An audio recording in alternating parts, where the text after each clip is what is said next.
السلام علیکم ورحمۃ اللہ وبرکاتہ۔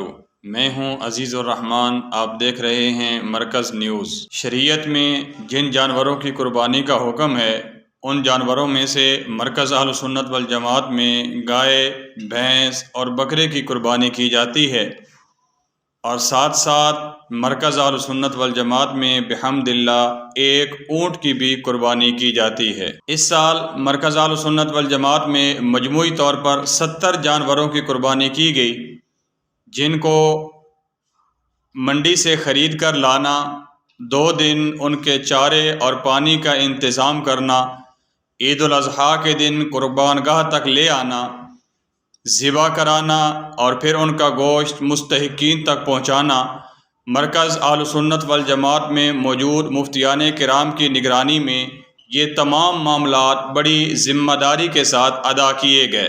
مرکز اہل سنت والجماعت میں یہ قربانی وقف کی ہوتی ہے، اس لیے اس کا گوشت علماء، طلباء اور غرباء مستحقین میں تقسیم کیا جاتا ہے۔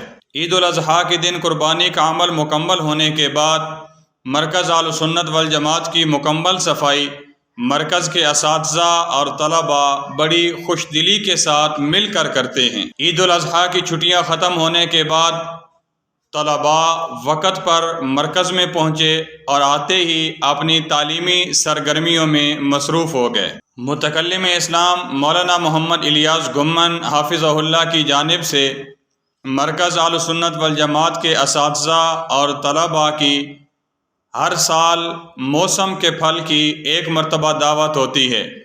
اب چونکہ آم کا سیزن چل رہا ہے تو حضرت الشیخ حافظہ اللہ کی جانب سے مرکز کے اساتذہ، طلباء اور طالبات تمام کی آم کی ایک بھرپور دعوت کا اہتمام کیا گیا۔ مرکز اہل سنت والجماعت میں مختلف اوقات میں مہمان علماء کرام تشریف لاتے رہتے ہیں۔